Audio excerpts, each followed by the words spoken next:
This is a Gym and Tonic production. White Claw. Yep, Yeah. We're doing Give it. us a sponsorship. Okay, cheers. Salud. We finally got here after talking about it for God knows how long. Start us off. Tell us Okay. who you are, how did it start, what happened. Yeah. Okay. Hi, I'm Amy. I have been in the fitness world for 11 years, I think. I have a bachelor's in psychology, and I always thought I would do something with that.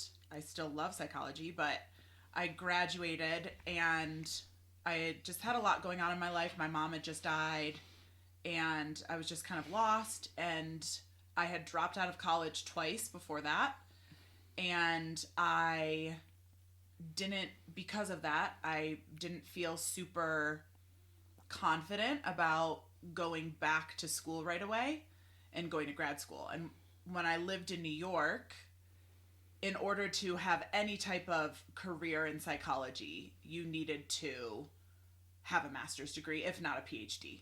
So I was like, okay, well, I'll go back to school at some point, but I'm not going to do it right now. So I took a hiatus, and on a whim, the summer prior, I had gotten a personal training certification, just taken the test and been like, this is a fun thing. I'm really into fitness. I run a lot. Like, let's do it.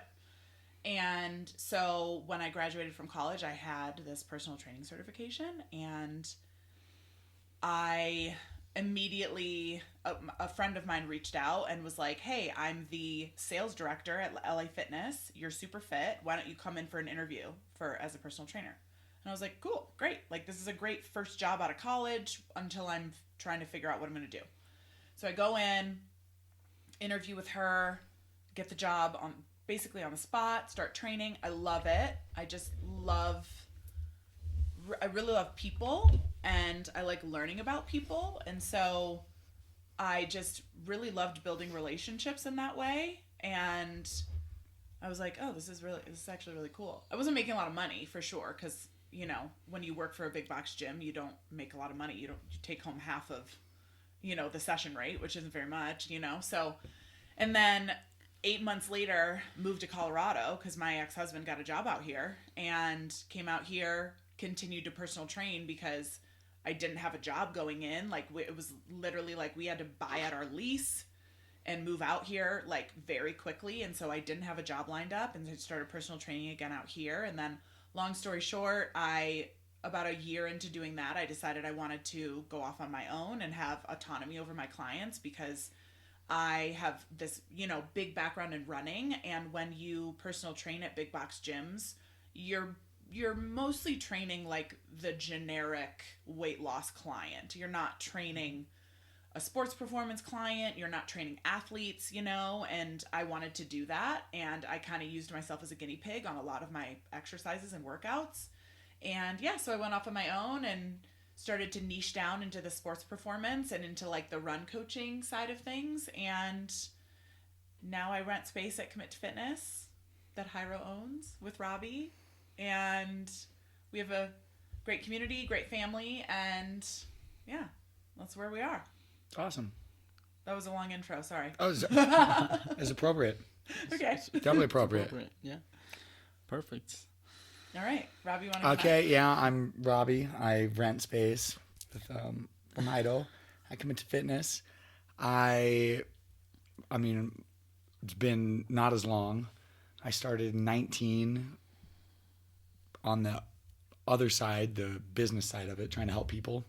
And how did you get into because what did you do before that? Yeah, so I love this story. Yeah, so I worked at Casa Bonita for 21 years.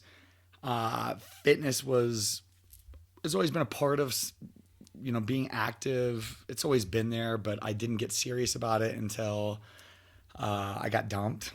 So I'm like a normal gym story Really? that you hear. Yeah, Revenge party. That was the catalyst? That was the catalyst. I got dumped, and I just woke up the next morning and said, I'm going to be different. I'm going to be a different person. So I really just I got into running first.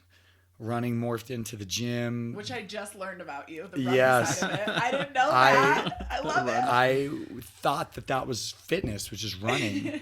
and I didn't realize. Guys, it's a great part of fitness. It is a very important part of it. I think running is great. The next level was lifting. So getting into resistance training, weight training, that was a jump too, because I was treadmills to jump rope to push-ups to eventually hitting the bar. I got into yoga sculpt, loved yoga sculpt.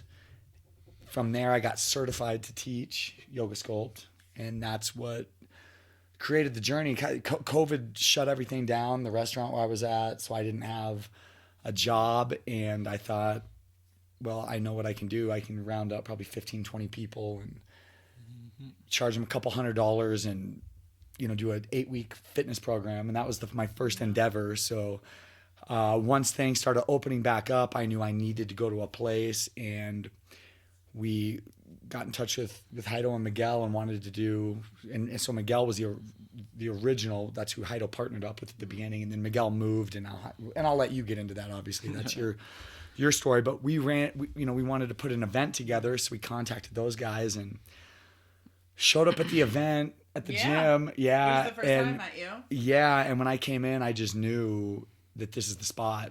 I just knew it was the spot. Just the community. How awesome everybody was, the support, watching the gym grow, just seeing that happen. So I knew I wanted to be involved there.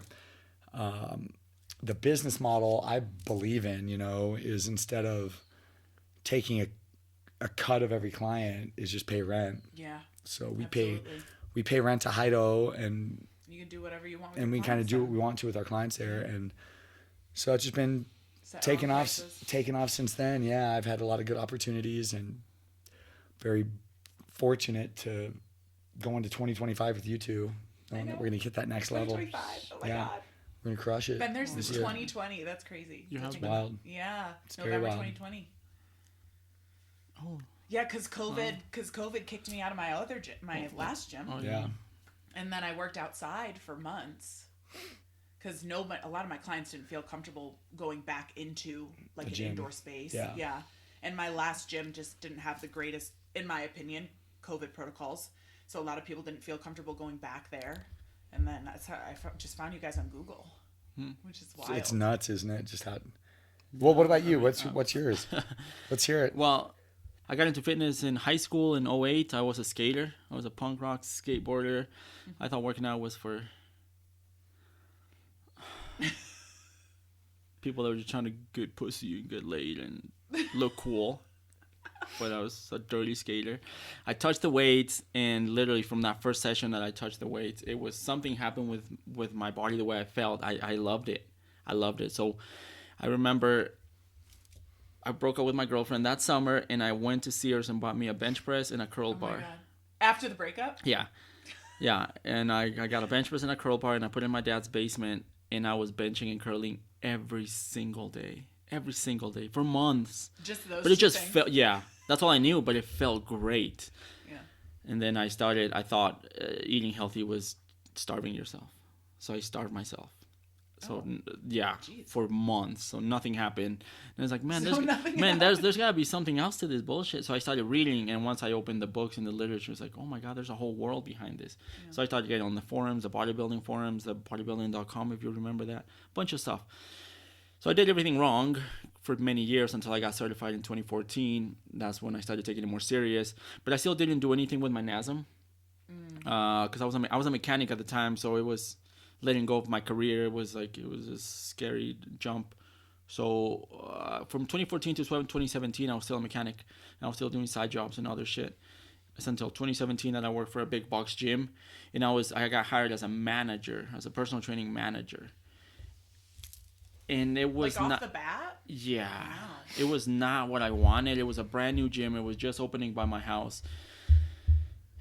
It wasn't the experience of fitness that I wanted, selling programs and having people sign the dotted line with the outrageous prices and pretty much tricking people into signing, because that was my paycheck. I was commission based.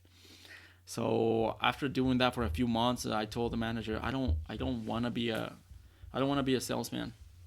I want to be the guy training. So it's like, all right, cool, whatever. So funny thing is, when Miguel came in, I convinced him to take my job.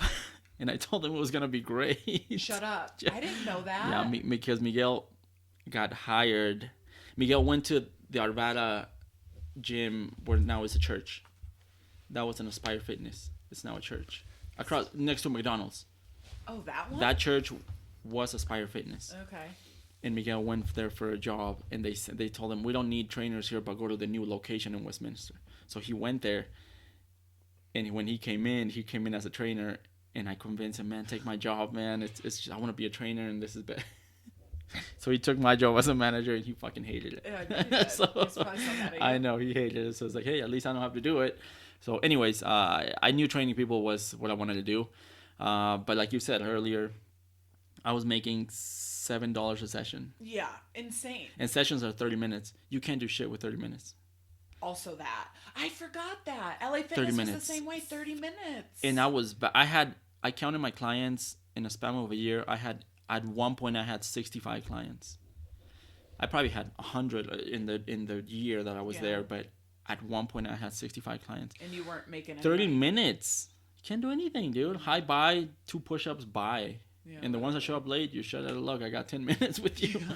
Anyway, so that was horrible. Can't even put them through a warm-up or a cool-down. Right. It's just not the way I wanted to do things. So I ended up partnering up and doing this, opening Commit to Fitness with Miguel, and we could do whatever we wanted, how we wanted it. But yeah, to build a business, that was a different story. But I love fitness because of what it had done with me to my life. I think it made me grow up in a way that I wouldn't have if I didn't have the discipline of fitness, because you got a goal now, and if you want to achieve that goal, you gotta sacrifice things, and you gotta do a certain set of things to get there, and you can apply that everywhere, relationship, money, whatever. Yeah. But it was a very nice way to feel something like I'm making something happen, and I can make it. I can help that guy and that girl.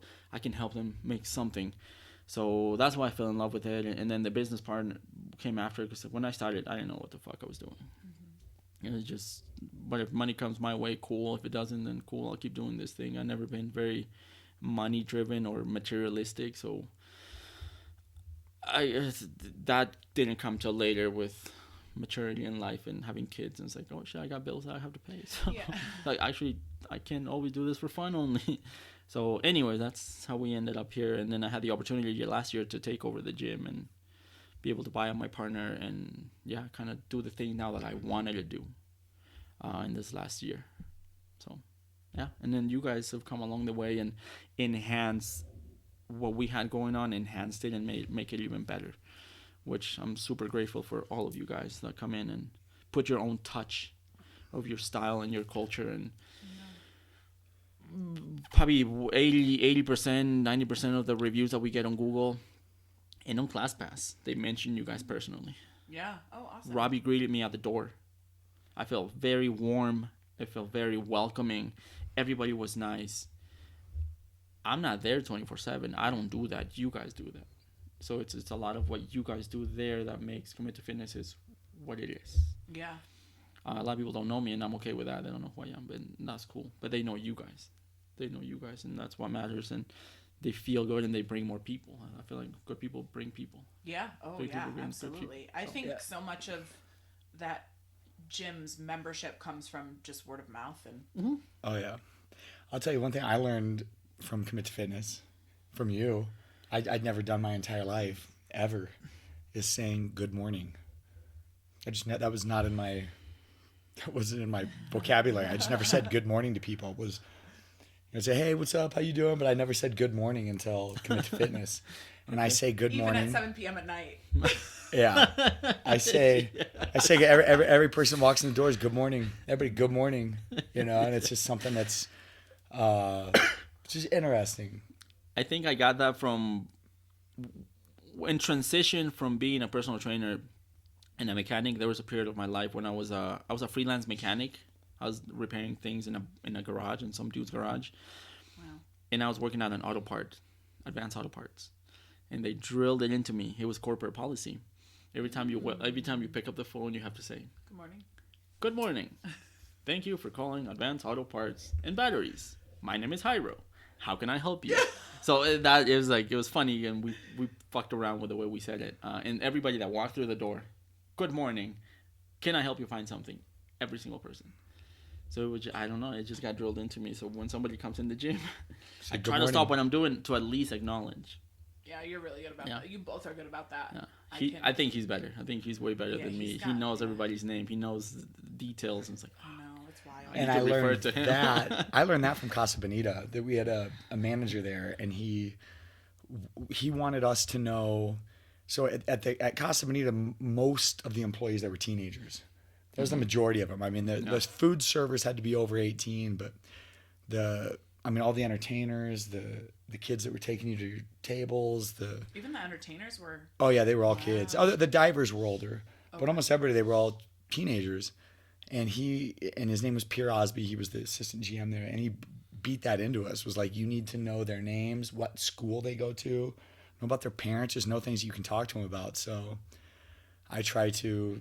That's where I learned that from. Just try to learn about people, and then you create connections as you go. Yeah, I'll tell you what, since I started, I looked at it because I put everybody's info on my phone. I know. I record everything. I put it in my phone. Back in May, so I did a podcast in May with Johnny that used to come to the gym. I was on one of his shows, and I think at the time I was approaching 5,000 contacts in my phone, and I'm at 5,700 now. So since May, I've added another 700 people into my phone. Yeah, crazy. Which is wild, and that's through. I have had multiple people at the gym say to me, "How does he remember everyone's name?" Yeah, so I've met him one time. He remembers my name every time I come in. I'm like, he's got a gift. Yeah, well, I cheat. I write their name. When I meet you, I put your name in the phone.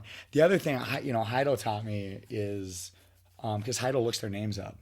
So I do the same thing when people walk in. If I can't, if something's going on, I just run back to the computer and look who. Yeah, right. Just go look and see if they clock, who clocked in, and then I go up and say, hey Dante, or hey Lupe, whoever it is, go say hi to him, and then they're.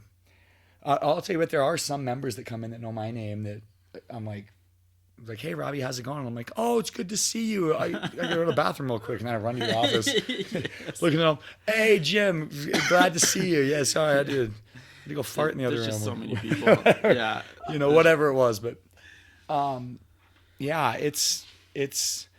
I mean, if you look at it, the things that give the gym personality is growth.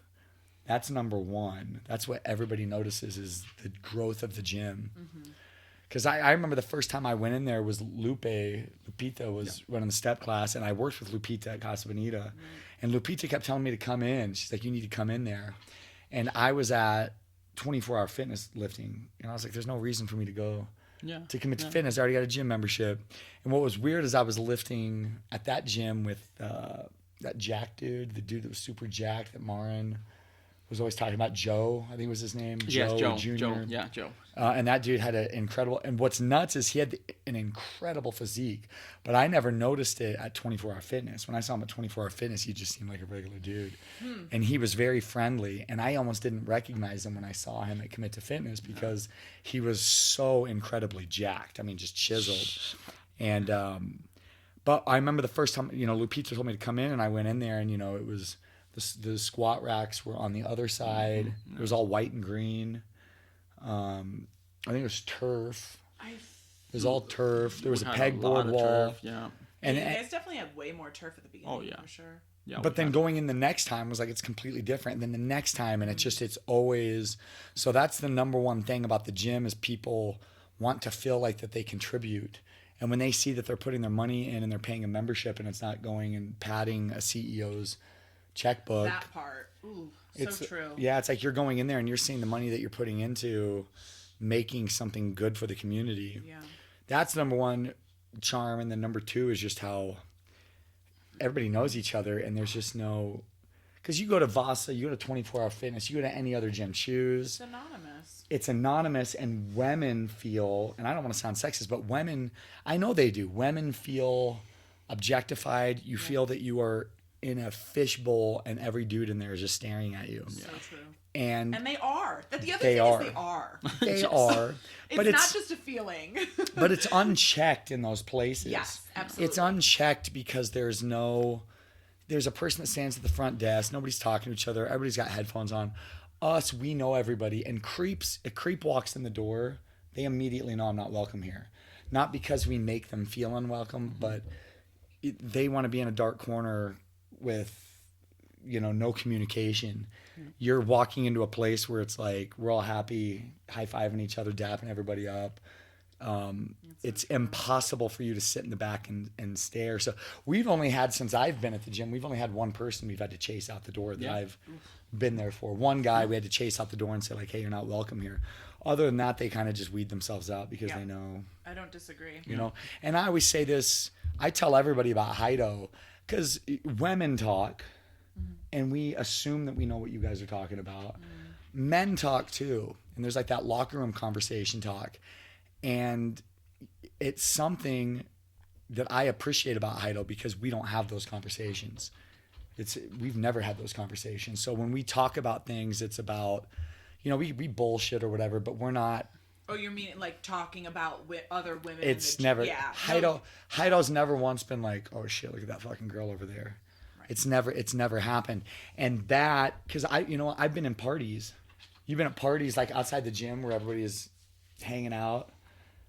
You have one dude that's like, oh, look at that girl over there. It reverberates through the room. Yeah. So even though people can't hear it, it affects the energy, the vibrations of what happens in the room. And the energy at Commit to Fitness is infectious. It's not, that stuff doesn't happen there, Yeah. Oh, yeah. I feel as a woman in the fitness space, I've dealt with that quite a bit, which, Robbie and I always tell the story about like when Robbie and I first met, like he was, as you guys can probably tell, he's very gregarious and like,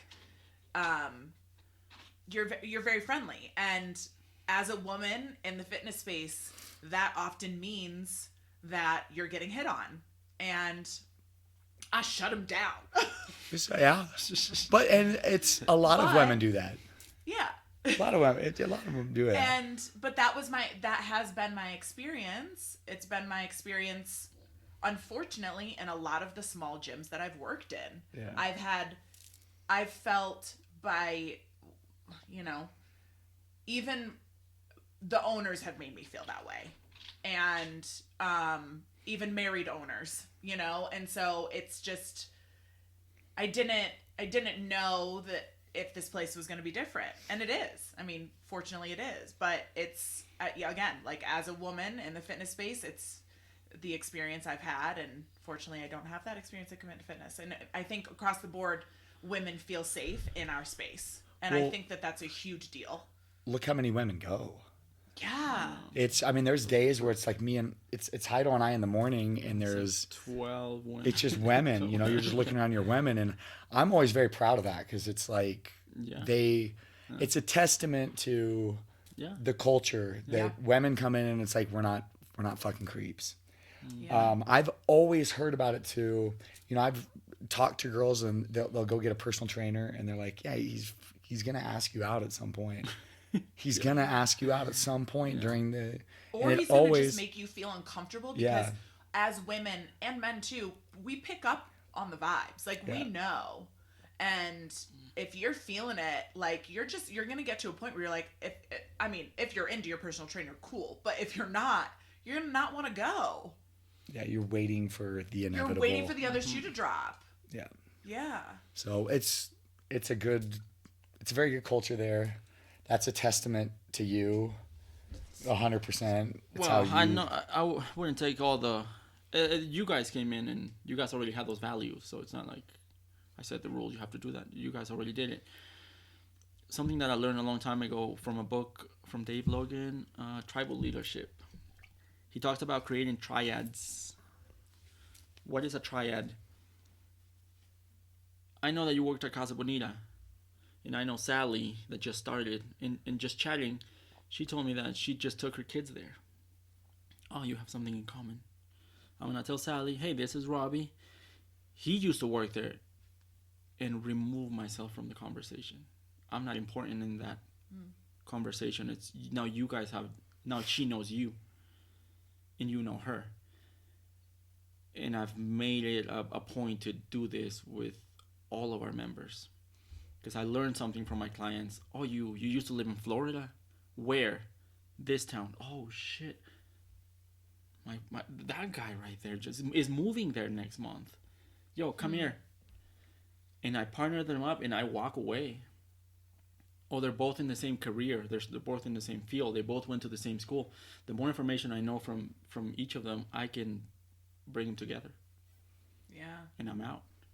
And it builds community. It builds community. It builds itself. Familiarity. Because now, next time they come in, they know who Robbie is. They don't know. They don't just see a fucking Greek god walking around. Well, They now know, it's like, oh, Robbie has kids, and his kids are my kid's age, and he does this, and I do that too, and it's just now you're building stronger bonds instead of like, there's some fucking guy there.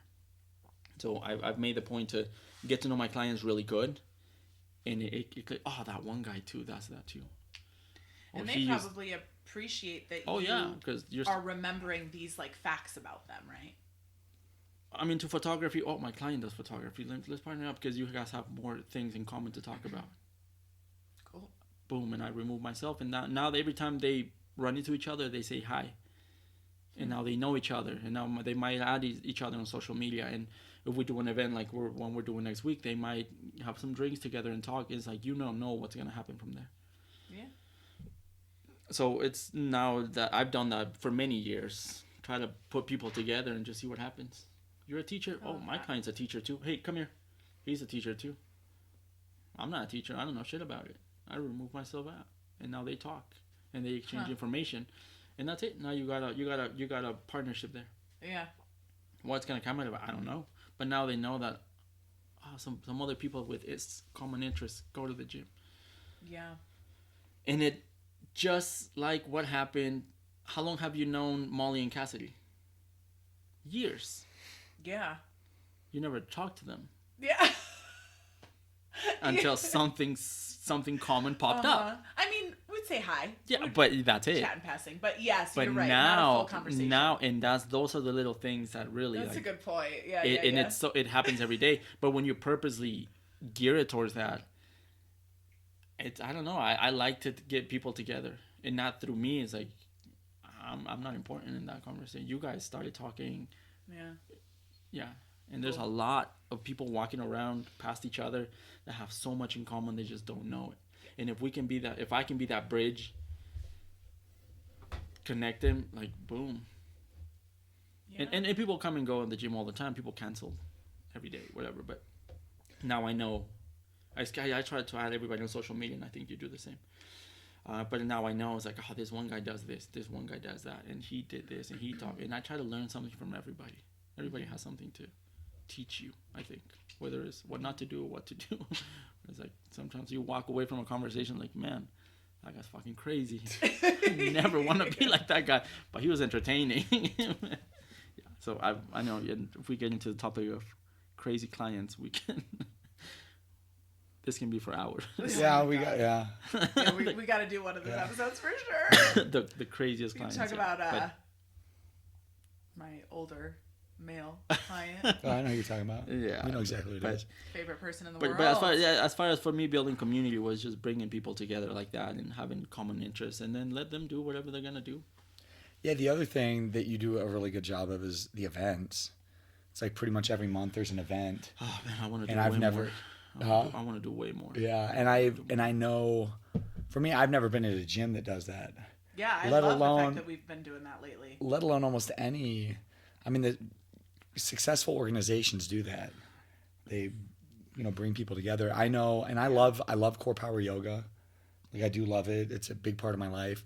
But we're doing a holiday party in January. I think our last one was like 2 years ago.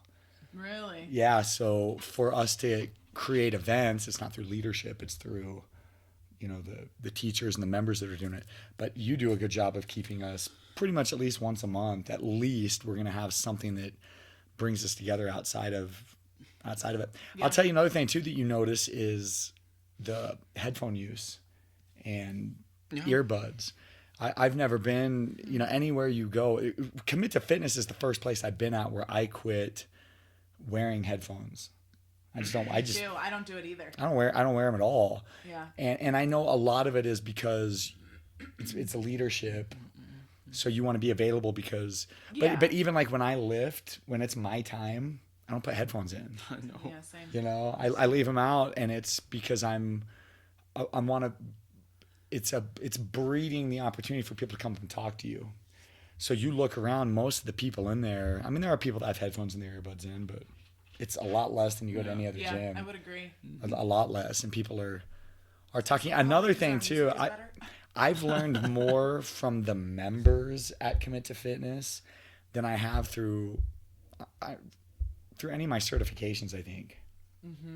To be honest, and I feel like the certification's more taught what not to do and like legally what you're allowed to say and what you're not allowed to say.